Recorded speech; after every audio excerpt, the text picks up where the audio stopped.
għandha programm ieħor hemm miktub programm fej bħalma tafu bħalissa qegħdin nistudjaw minn ħafna aspetti differenti, angoli differenti u skritturi differenti dak li qal Jexua f'Mattew kapitlu 24 meta Jexua kien qed jitkellem fuq l-aħħar żminijiet li nemmnu li qegħdin ngħixu fihom. Anke jekk ma nafux meta huwa it-tmiem, imma nafu li s-sinjali kollha li Jexua semma kollha qegħdin hemmhekk u iktar ma jgħaddi żmien aktar jeskalaw il-ġuħ madwar id-dinja, nuqqas ta' ikel madwar id-dinja, maltemp mill qatt ma rajna bħalu, gwerer, popli ġuldu kontra popli, nazzjon kontra nazzjon, demonstrazzjonijiet, kolb ta' stat la u kolb ta' stat lem, min jisraq del-gvern minn hawn, min jisraq is-siġġu għal-poter minn hemm. Dan huma kollha sinjali illi l-bniedem qed jipprova ikun Alla u mhux qed iħalli lil Alla imexxih. Dan huma kollha sinjali tal-aħħar żminijiet. Imma li qed nistudjaw aħna huwa dak li Jexua qalilna araw li ma jqarqux bikom. U rajna anke fl-aħħar żewġ programmi kif anke uritna gideb mingħand missirijietna, uritna anke traduzzjonijiet f'ċertu kliem illi ġew maqluba mill-lingwa oriġinali għal xi lingwa oħra illi ġew żbaljati meta kienu maqlubin u bħal medna għalkemm daw ma jwaslux għat-telfin tal-ħajja imma xorta inti għandek bżonn tistudja biex tkun taf dawn l-affarijiet. Għaliex meta titgħallem ċerti affarijiet iktar tinfetaħ il-kelma tagħha quddiem għajnejk u meta tinfetaħ il-kelma tagħha quddiem għajnejk iktar issir taf minnu Alla il-missier u nistgħu nersqu aktar lejh. F'dan il-programm ser nitkellmu sa fuq dak li Jexua tkellem fl-istess kapitlu ta' Matteo 24 fuq il-persekuzzjoni li tittiġi fuq l-Assembleja ta' Izrael. L-Assembleja ta' Izrael jiġifieri dawk li huma ħaġa waħda illi ġew issa allura parti minn dik is-siġra tal-poplu tagħha u qed naraw allura illi il-poplu tagħha kollha dik ħafna jsejħula l-Knisja fil-realtà hija l-Assembleja ta' Izrael irridu issa ngħaddu minnha fit-tribolazzjoni. Ħafna ma jemnux illi meta ngħid ħafna ġifieri ħafna Kristjani ma jemnux illi il-Kristjan irid jgħaddi minn xi tribolazzjoni, minn xi persekuzzjoni. Bissa min verament irid jaqra u jistudja jaf u jifhem illi l-poplu tagħha dejjem għadda mill-persekuzzjoni, dejjem għadda mit-tribolazzjoni, dejjem sab min jaħkem fuq u min jaqru, dejjem sab min jipprova jfiċklu fil-mixja tiegħu, imma illum ħafna Kristjani li segwu tagħlim fil-knejjes moderni anke magħmulin pereżempju ġewwa l-Amerika, mhux biss fil-Knisja ta' Ruma, imma ħafna jemmnu li lilhom dan l-affarijiet mhux se jmisshom illa għaliex missa jkun hemm il-ħatfa tal-Knisja ngħidula u huma se jinħatfu. Il-kelma tagħha qatt ma wriet hekk, anzi Jexua jagħmilha ċara illi wara dawn iż-żminijiet, wara t-tribolazzjoni, wara li l-poplu tiegħu irid jgħaddi minn dak kollu u mbagħad jiġi Jexua biex isalva l-Assembleja ta' Iżrael, il-Knisja ta' Alla l-Missier. U biex nibdew l-istudji tagħna f'dan il-programm, din id-darba ser immorru u naqraw mill-ktieb tal-Makabin. Il-ktieb tal-Makabin hemm ġiex kotba l-ewwel ktieb u t-tieni ktieb.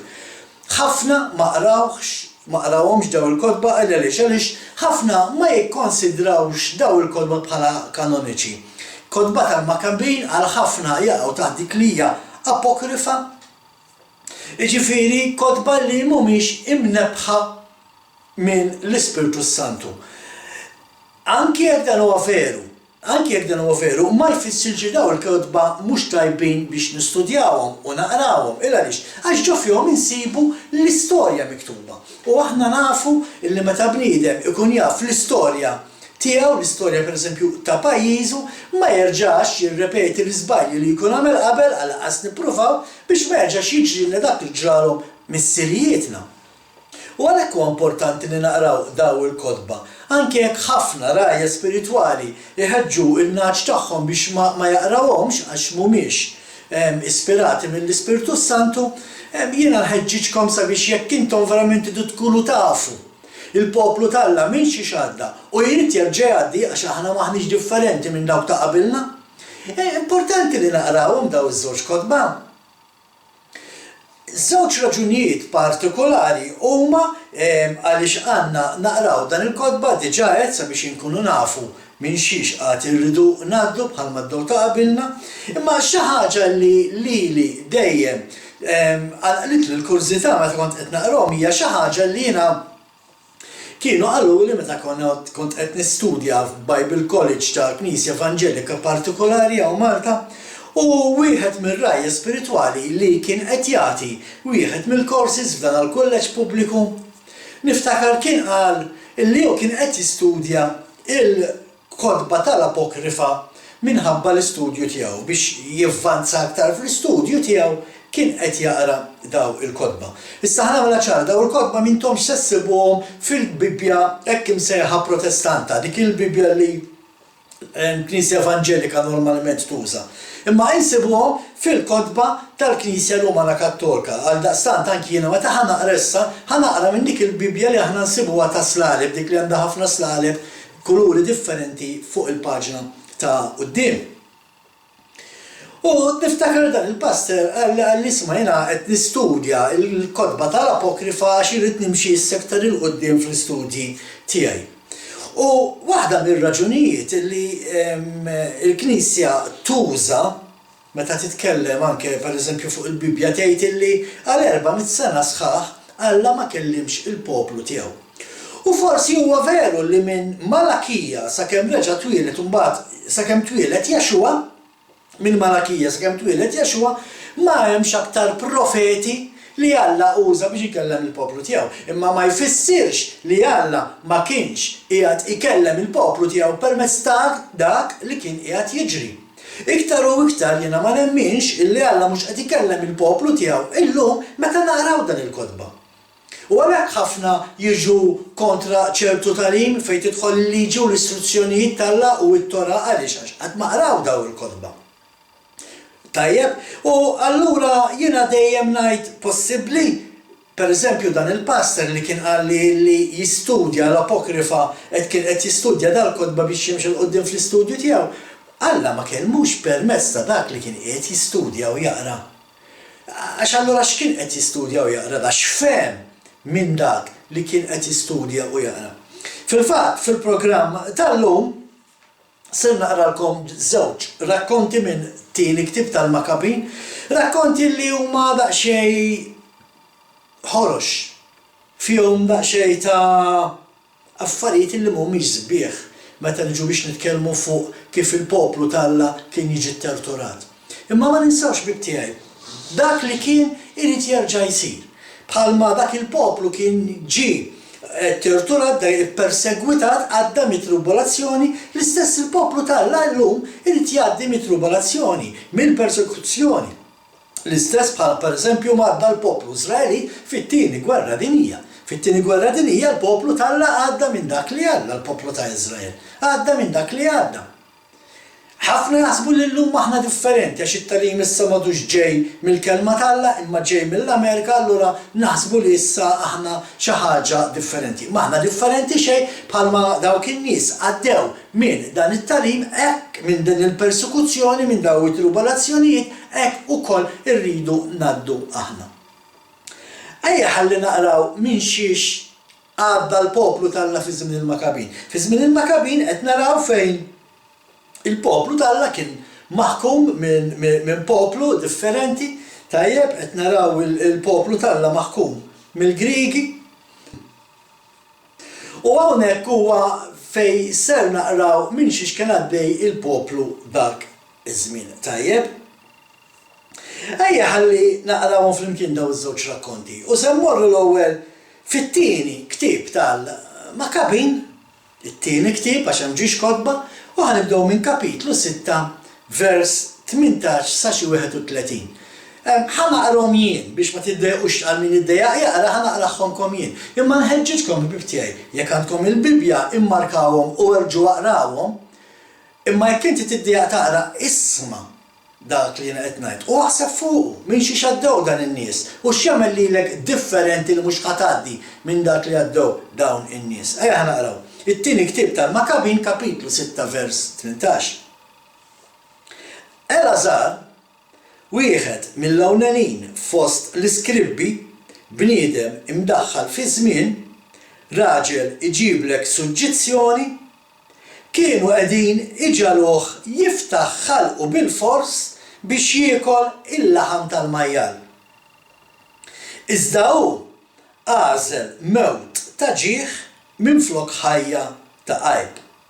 Beżaq il-laħam u minn rajh resaq lejn il-kavallett. Il-kavallett hija biċċa għodda illi kienu jitfgħu lill-bniedem fuqha jorbtuh minn idejhu minn saqajh, jiġibuh ngħidu aħna forma ta' X, jiġbdu nkella forma dritta, jiġbdu sakemm jaqlawlu spaltu, jaqlawlu riġlejh minn ma' ġismu, anke jissjagħti l-każ jekk jibqgħu jiġbdu sakemm jinqatgħu jifdal biss dak li aħna nsejħulu t-torso, is-sider u r-ras biċċa waħda. Ma f'dan il-każ ejja ħankomplu naqraw. Qed naraw li dar raġel qed jażel li ma jikolx il-majjal għax il-kelma talla tajt il-laħam tal-majjal mhuwiex ikel għalikom u allura biex iġiluk toħodha kontra Alla biex iġiluk tirrebella jiġiluk tiekol il-majjal tajjeb u dan ir-raġel għażel li ma jikolx il-majjal imma hu stess mexa biex jieħu t-tertura. Prefera jmut taħt it-tertura milli jikser il-liġi ta' Alla. Ejja ħankomplu. Iżda hu għażel mewt ta' ġieħ minflok ħajja ta' qajb. Beżaq il-laħam u minn rajh resaq lejn il-kavallett. Kif għandhom jagħmlu dawk li għandhom il-kuraġġ li jiċċaħdu minn dak li ma jiswix wieħed iduq. Imqal għall-imħabba naturali ta' ħajtu. Dawk li kienu mqabdin li jagħmlu din l-ikla tas-sagrifiċċju kontra l-liġi billi kien ilhom żmien twil jafuh, warbuh fil-ġenb u bdew iħajruh iġib hu stess laħam li jkun jista' jittiekel u jħejjih hu stess, imbagħad jagħmel ta' birruħu qiegħed jiekol mill-laħam tas-sagrifiċċju skont l-ordni tas-sultan. Fil qed niftehmu hawn daħlu l-isma' frok biċċa majjar, mur sajjer biċċa beef jew xi chicken. Mur sajjer biċċa tiġiġa, sajjara inti kif suppost ħalli ma tkunx qed tikser il-liġi. U ejja hawnhekk kula quddiem in-nies ta' parsi qed tiekol il-majjar. Dak li qalulu, ejja ħankomplu. Jekk jagħmel hekk, jeħles mill-mowt u jkun ittrattat tajjeb minħabba l-ħbiberija tagħhom minn żmien twil. Imma hu ħad deċiżjoni nobli tixraq l-snin tiegħu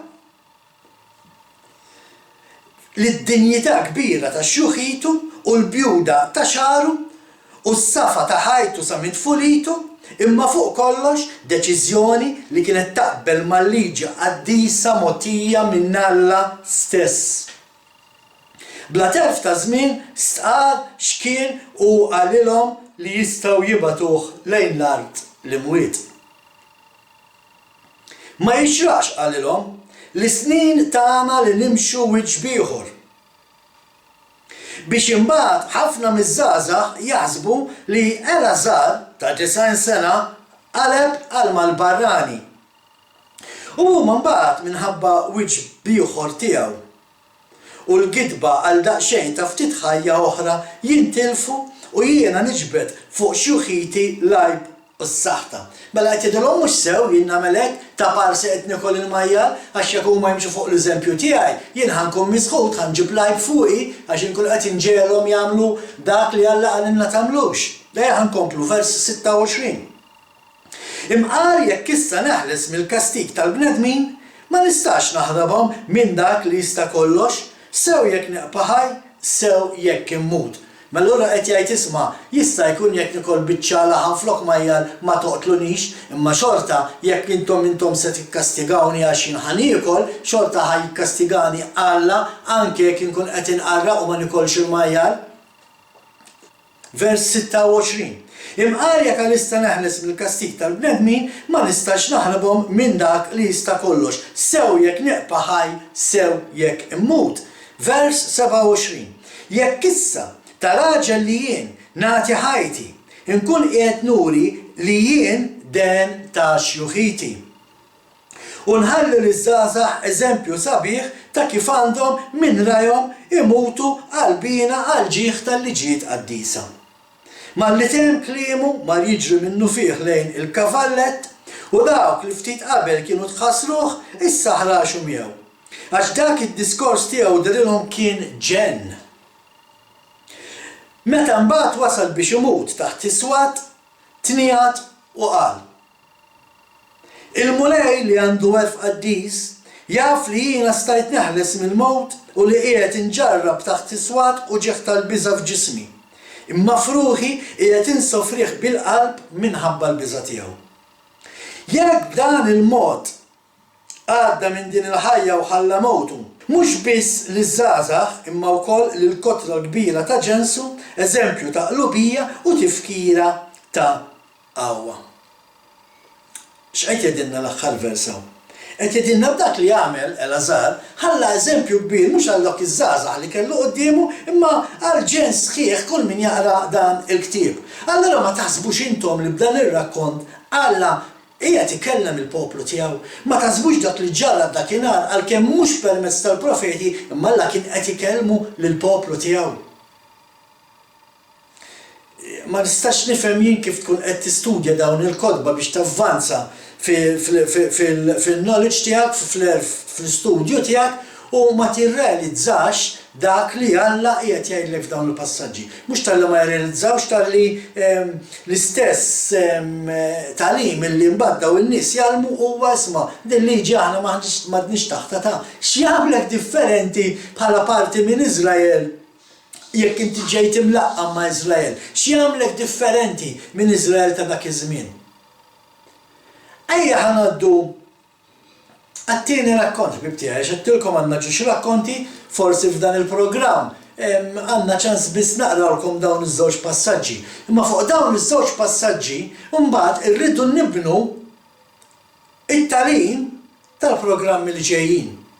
Tinsawx ħankun qed nitkellmu fuq il-persekuzzjoni li ġejja fuq il-Knisja. Issa għal ħafna tista' tkun isma' mhux ħajprova jbellalek biċ-ċamajja għax hemm ħafna li ma jemmnux li qed taħdin il-liġi u forsi xorta joħduha kontra ċertu deċiżjoni ħżiena tal-awtorità u xorta jafu jiġu persegwitati ma ħajġeluk tagħmel affarijiet illi inti bihom ħatkun qed tagħmel dnub. U allura inti ħatedilhom le dak mhux kan nagħmlu u jekk ħatedilhom hekk ser jitterturawk. Dawn huma affarijiet li ġejjin fuq il-Knisja. Naf qed tinstema' forsi kbira, esaġerata, gravi, ma dawn huma affarijiet li tinsewx Jaxua stess wedna għal nafismi tiġu arrestati, tintafgħu il-ħabs u anke maqtula. Il-Knisja tittaddi minnu dan. Issa li inti jekk Kristjani kredenti veru se jiġu arrestati, ħajntafgħu l-ħabs, ħajġu maqtula. Ma jkunux għaddew bit-tribolazzjoni, ma jkunux għaddew mill-persekuzzjoni. Iva, waqt it-tribolazzjoni l-Knisja se tkun għadha ħbib tiegħi. Ejja ħankomplu. It-tieni rakkont issa ħanibqgħu fil-tieni ktieb tal-Makabin, imma din id-darba issa ħammorru għal kapitlu 7. Kapitlu 7 li huwa storja kemm xejn twila ma bħalma qedtilkom ħanaqraħilkom jien. Intom immaġinaw dak li qed naqra f'dan il-passaġġ, għax dan il-passaġġ huwa ħafna iktar gravi minn dak ta' Elazar. Ejja ħankomplu fil-fatt dan il-Vanġelu fil-Bibja hekk imsejħa ta' Slalep jismu il-martirju tas-seba' taħwa u ommhom. Hawnhekk ħanaraw omm u seba' titfal jiġu torturati u maqtula għaliex għax ma ridux jiklu biċ-ċamajjar, ma ridux joħduha kontra Alla, ma ridux jiksru l-jum tas-sibt qaddis. U ejja ħanaraw xi xaddew omm u s-seba' titfal tagħha. It-tieni ktieb tal-Makabin kapitlu 7 jaqra hekk. Ġara li qabdu wkoll seba' taħwa u l-ommhom. U s-sultan beda jisfurzhom bid-daqqiet ta' swat u tan-nerf biex jieklu il-laħam tal-majjal li ma jiswix. Taraw kemm importanti għall-ħadu illi ġelek tikser il-liġi tal-la.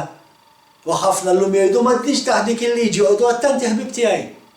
Għax hemm laħam illi Alla għalinna maħmuġ u mhux ikal għalikom. Jekk daw il-passaġġi ma jiftħulkomx għajnejkom, jiena nitlob għalikom għax ma nafx jrid jiftħulkom għajnejkom fil-verità. Ejja ħankomplu. Ħanerġa' nibda dana il-passaġġ. Ġara li qabdu wkoll seba' taħwa u l-ommhom u s-sultan beda jisfurzhom bid-daqqiet ta' swat u tan-nerv biex jieklu l-laħam tal-majjal li ma jiswix. Wieħed minnhom beda jitkellem f'isem l-oħrajn u qal: x'int tfittex tistaqsi u trid taf minna. Aħna lesti mmutu, imma maħniex lesti niksru il-liġijiet ta' missirijietna. Is-sultan intilef f'dadija u ordna li jsaħħnu l-gradilji u l-kaldaruni. Kif saru ġamra nar, ordna li jaqtaw il-sien dak li tkellem f'isimhom u jqaxrulu il-ġilda ta' rasu u jaqtawlu idejh u riġlejh taħt għajnejn ommu u ħutu l-oħra. Meta ġibuh ma jiswa għal xejn, ordnalhom li jwadbuh fin-nar kif kien għadu jieħu nnifs u jixwuh fuq il-gradilja. Waqt li minn fuq il-gradilja l-fwar kien jimla kullimkien, l-oħrajn flimkien ma' ommhom bdew jagħmlu l-qalb lil xulxin biex imutu ta' qalbina. U bdew jgħidu: il-mulej Alla jara minn l-għoli u żgur qed ikollu ħniena minna bħalma ddikjara Mosè fl-għanja tiegħu u qalilhom f'wiċċhom li l-qaddejja tiegħu iħen għalihom. Malli miet l-ewwel wieħed b'dan il-mod ġiebu lit-tieni għat-tortura. Qalawlu l-ġilda ta' rasu bix-xarb kollox u staqsewh: trid tiekol qabel ma ntertqulek ġismek kollu biċċa biċċa? U huwa ġisbhom bil-sin mis-sirjietu u qalilhom: ma jkun qatt. U għalhekk wara l-ewwel wieħed dan ukoll ħadd tortura bħalu. Kif kien fl-aħħar nifs qallu: int bniedem mill-nar, int se tċaħħadna mill-ħajja ta' issa, imma s-sultan tad-dinja għad qajjimna għal ħajja ta' dejjem, lilna li semmutu għal-liġijiet tiegħu. Imbagħad wara dan bdew jitterturaw it-tielet wieħed u malli talbuh ħareġ minnu fih il-sienu u bla biża' ta' xejn mett idejh u ta' qalbini li kien għajjad. Mis-sama ħsibthom dawn u għal-liġijiet tiegħu jien nistmerrhom għax minn għandu nittama li qed nerġa' niksibhom. Saħansitra is-sultan u dawk ta' madwaru staġbu bil-qawwa ta' dan iż-żagħżugħ kif l-uġigħ ma kien iqisu xejn. Meta miet, dawn bdew jittorturaw u jbiċċu r-raba' wieħed bl-istess mod. Meta wasal fl-aħħar qal: aħjar li wieħed imut bidejn il-bniedem meta jkollu tama minn Alla li qed iqajmu mill-ġdid. Imma għalik m'hemmx għawmien għall-ħajja. Imbagħad ġiebu l-ħames wieħed u bdew jitterturawh. Iżda hu ħares lejn is-sultan u qallu: int għandek is-seta' fost il-bnedmin u tista' tagħmel li trid. Imma int ukoll qatt tmut. Iżda taħsibx li l-ġens tagħna Alla abbandunah. Stenna u int qed tara l-qawwa tiegħu kif hu qed jikkastiga lilek u lil nislek. Wara dan ġibu s-sitt wieħed u meta ġie biex imut qal: timlix rasek għal xejn? Aħna qegħdin insofru dan għax nibna kontra Alla tagħna stess. Għalhekk saru dawn il-ħwejjeġ tal-għaġeb. Imma int wara li l-fajt idejk biex toħodha kontra Alla, taħsibx li ser teqpa' bla kastik? Imma tal-għaġeb bla qyies kienet l-omm u ta' min ifakkara u jfaħħara. Rat is-seba' wlieda jinqerdu fi żmien jum wieħed u soffriet minn qalba minħabba it-tama li kellha fil-mulej. Mimlija beħsibijiet kbar, qawwija bil-ħila ta' raġel il-qalb tagħha ta' mara u bil-sin mis-sirrijieta, wieħed wara l-ieħor qawwitilhom qalbhom bi kliema. Jien ma nafx kif feġġejtu f'ġufi. Ma kontx jien li tajtkom in-nifs u l-ħajja. Lanqas ma kont jien li għattilkom il-bċejjex ta' ġisimkom. Il-ħalliq tad-dinja li sawwar in-nisel tal-bnedmin u fassal il-bidu ta' kollox għad iroddilkom lura in-nifs u l-ħajja fil-ħniena tiegħu. Bħalma issa ma intom tqisu xejn lilkom infuskom minħabba l-liġijiet tiegħu. Antiochju ħass u ħaseb li kienet qiegħda tajru u żżabilħu bi kliema. Billi kienet baqa' li żar wieħed mhux biss ħeġġu bi kliemu imma wkoll beda jaħliflu u jwedu li jagħtih u jagħmlu l-aktar bniedem ħieni jekk iħalli l-liġijiet ta' missirietu u li jgħoddu bħala ħabib u jafdalu fideh uffiċjali pubbliċi. Billi żagħżugħ ma taħx widen, is-sultan sejjaħ l-ommu u talaba tagħti paril lit-tifel għall-ġid tiegħu. Wara li dam jgħidilha ħafna aċċettat li ddawwar lill-bina. Mielet lejh u wieħu tiddieħak bit-tiran kiefer bdiet tkellmu bis-sir mis-sirrijieta.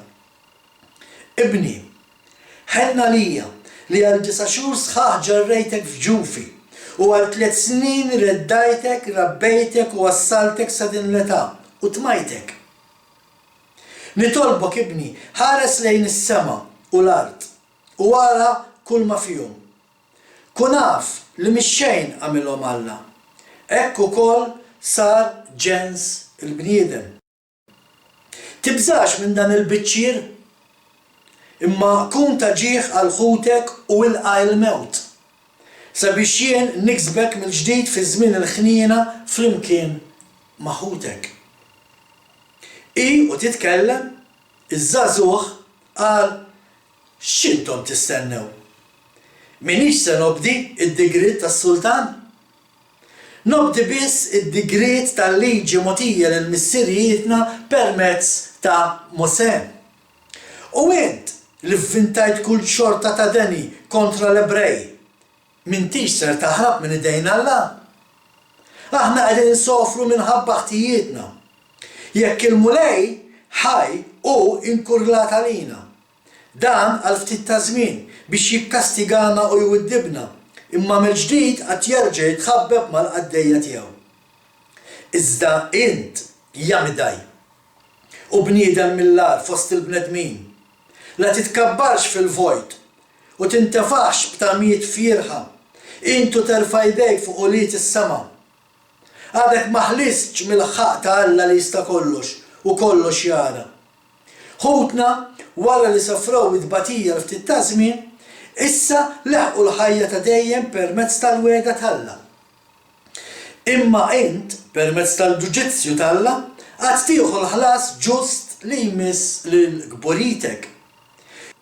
Jiena issa bħal ħuti se nagħti ġismi u ħajti għall-liġijiet ta' missirijieti. U nitlob lil Alla li jħell mill-aktar fiss għall-ġens tiegħu u lilek bl-uġieħu biswat iġalek tisqar li hu waħdu Alla.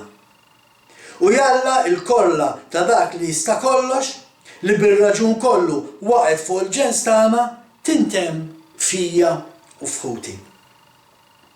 Is-sultan mitluf f'dadija ifferoċja għalih aktar mill-oħrajn għax ma felaħx l-insienu. U dan ukoll miet bla teba u b'fiduċja sħiħa f'kollox fil-mulej. Fl-aħħar imbagħad wara wlieda inqerdet l-om ukoll. U issa għedna biżżejjed fuq l-ikel tal-vittmi tas-sagrifiċċju u l-ħruxija bla qis. Mela, xrajna f'dan il-programm? F'dan il-programm rajna daw iż-żewġ rakkonti ta' persekuzzjoni illi minna għadda il-poplu tal-Alla. Dan mhuwiex l-uniku persekuzzjoni li l-poplu tal-Alla għadda, aħna nafu li l-poplu tal-Alla anke wara Jaxua 70 sena wara il-mewt ta' Jaxua ġi mwaqqa it-tempju u l-komplement tal-poplu tal-Alla li kien f'Iżrael ġew inferxa mad-dinja kollha. Nafu li l-poplu tal-Alla tieħed ġo Babilonja fl-eżilju, nafu li wkoll l-istess l-Asserjani kienu l-ewwel nies illi xerdu lill poplu tal-Alla mad-dinja kollu li llum aħna huwa l-fdal ta' dawk in-nies illi kienu nxterdu u għalhekk ngħidulkom ħabib tiegħi għax aħna parti minn Iżrael li Alla qed isejħilna lura. Għaliex għax missirijietna fil-bogħod ilu kienu ttieħdu bħala skjavi minn ġo Iżrael tferxu mad-dinja kollha, ġew nferxu mad-dinja kollha. U meta ġara hekk tlifna l-identità tagħna. Illum aħna sirna Maltin, sirna Ingliżi, sirna Taljani, sirna Franċiżi, Ġermaniżi, Amerikani, sejjaħ li trid. Imma aħna missirijietna kienu il-poplu tal-Alla, parti mill-poplu tal-Alla, kienu minn Iżrael, parti minn Iżrael li ġew inferxa mad-dinja kollha. Mbagħad meta nfirxu mad-dinja kollha dħaltu fi twemmin fals tad-dinja u llum wasalna fejn wasalna, tlifna l-identità tagħna u li ma nafux minn aħna għalkemm f'Jaxua illum f'Jaxua nafu minn aħna. U Alla li qed isejħilna lura fi ħdanu, u Alla li qed jerġa' isejħilna l-esodu ieħor dan, nies minn mad-dinja kollha li qed jisimgħu l-kelma tal-Alla u żgur li qed ikellimhom Alla mingħajr profeti. U ħafna qed jiskopru r-raba' mandament u ħafna qed jgħidu mela li għandna xar mandamenti u nżommu disa biss. Għaliex wieħed ma nżommuhx ir-raba' wieħed. U meta jfittxu l-Alla fit-talb bis-serjetà. Bis-serjetà jfittxu wiċċ-Alla fit-talb u bis-sawn. U mhux joqgħdu jisimgħu x'qed jgħid l-arċipriet jew l-arċisqof jew il-kappillan jew xi rej spiritwali jew xi paster le, x'qed jgħid Alla. U jekk verament aħna nfittxu wiċċ-Alla, Alla jirrispondina u jgħidlek inti min qallek li r-raba' wieħed ma ġtu tiżommu llum. U qed naraw x'jiġri meta aħna ninsistu li rridu nżommu l-liġi tal-Alla. U ħana l-Knisja tittaddi minn persekuzzjoni bħalma għaddew missirijietna nferxu mad-dinja kollha, bħalma għaddew anke f'Babilonja l-istess bħalma qed naraw għaddew hawnhekk taħt Antiochus, fuq Antiochus ħanitkellmu fil-programm ta' wara dan ħalli ma nippruvaw ma nidħolx f'suġġetti u ħarġ inkellem bad ikollna ntawlu dan il-programm. Imma fuq Antiochus dak ir-re li qed narawh jagħmel daw il-ħruġijiet fuq il-poplu tal-Alla ħanitkellmu fil-programm li jmiss. Għaliex minn dak li għamel Antiochju nistgħu nieħdu stampa ċara ta' x'nistennew li issa ġej għal wiċċna dalwaqt fil-futur qarib, speċjalment jekk l-affarijiet jibqgħu sejrin kif huma u qed naraw ħafna Kristjani qed jittilfu dritt li jitkellmu, qed naraw li l-istati l-gvernijiet qed jiġu kontra l-Knisja u qed jippruvaw jagħmlu minn kollox biex il-knejjes anke jgħalqu b'ħafna skużi differenti, imma fuq dan nitkellmu fil-programm li jmiss. F'dan il-programm nixtieqkom tikkonċentraw fuq dak li qrajna ħbib tiegħi. Għaliex ħafna jgħidu li l-Knisja mhux ħadd tgħaddi mill-persekuzzjoni, il-Knisja mhux ħadd tilħaq żmien ta' tribolazzjoni. Għaliex? X'i jagħmlek differenti minn dilhom u s-seba' wlieda lilek? X'i jagħmlek differenti minn Elazar? X'taħseb inti li m'intix ħadd tgħaddi minn dak kollu?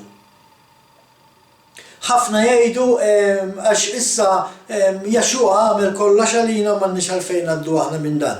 Dan huwa tagħlim żbaljat meta Jaxua qal kollox mitmum, Jaxua kien qed jitkellem hekk fuq il-parti tiegħu tal-kuntratt li jagħmel magħna. Dan joħroġ minn studju li qed nagħmel bħalissa anke fil-komunità Malta Messjanika fejn qed nitkellmu fuq iż-żwieġ ludi u l-pjan tas-salvazzjoni tal-Alla, kif Alla wettaq il-pjan tas-salvazzjoni tiegħu fuq il-kultura ta' żwieġ ludi u interessanti ħafna u qed naraw li hemm kuntratt illi il-ketuba li hija bejn l-arus u bejn l-arusa u meta Jaxua li huwa l-arus għal kollox mitmum kien qed jirreferi għal parti tiegħu f'dik il-ketuba f'dak il-kuntratt. Aħna li għadna għad irridu noqogħdu attenti li nimxu ma' dik il-ketuba. Irridu neqpaw inżommu ruħna puri u verġni spiritualment illi biex nagħmlu dan irridu naraw il-ketuba, il-kitba ta' żwieġ x'inhi tgħid. U l-kitba ta' żwieġ mija xejn għal l-10 mandamenti. U jekk inti tikser wieħed allura tkun qed tikser bħalma jgħidilna anke wieħed mill-apostli fl-itri tiegħu jekk tikser wieħed tkun ksirthom kollha, mhux ħanidħol fuq da suġġett għax għandna tagħlim interessanti meta naslu biex iwassluhulkom. Interessanti ħafna, imma nerġa' ngħidilkom ħabib tiegħi.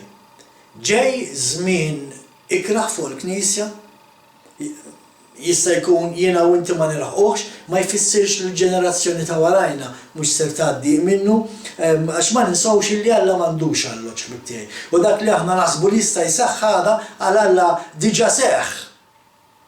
U għad irid iseħħ anke forsi 10 snin oħra, min jaf, 20 sena oħra, 30 sena oħra. Alla m'għandux alloġġ, u daqstant mhux maġġel biex il-pjan tiegħu isir. Fil-fatt aħna nafu għalli anki Jaxua stess għalinna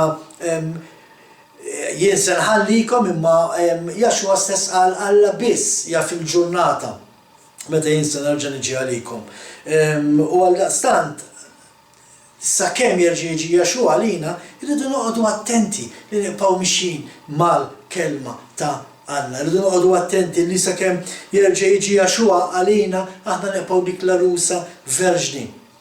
U nibqgħu nżommu l-10 mandamenti. Tinsawx 10 mandamenti l-ewwel 4 illi huma il-mod kif għandek tħobb il-Alla l-4 li huma.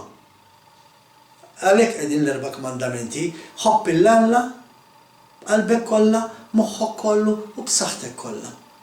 Titiżżomm l-4 mandamenti. Ħobb il-proxmu tiegħek bħala kien nifsek titiżżomm il-kumplament, is-6 mandamenti l-oħra.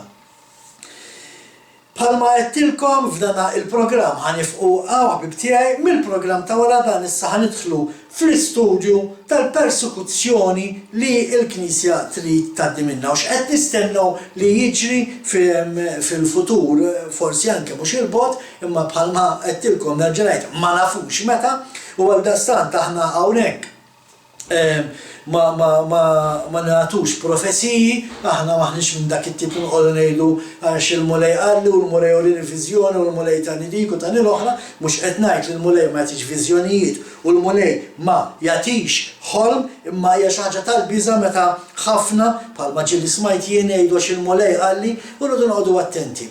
Xi ħaġa ma jkunx qal għall-mulej hija xi ħaġa tal-biża' li trid tirrispondi l-Alla għalfejn tiegħed il-mulej għallek mhux il-mulej għallek. Dina qed narawha qed issir ħafna għal min ma jafx ġol Knisja Evanġelika Amerikana jekk tidħlu fuq l-internet madwar 10 sigħat ta' nies li jgħidu li tom kelma l-mulej u jagħtu profeziji fuq Trump għax Trump se jerġa' jitla President, għax Trump se jerġa' jieħu t-tieni term u Trump se jibqa' jmexxi.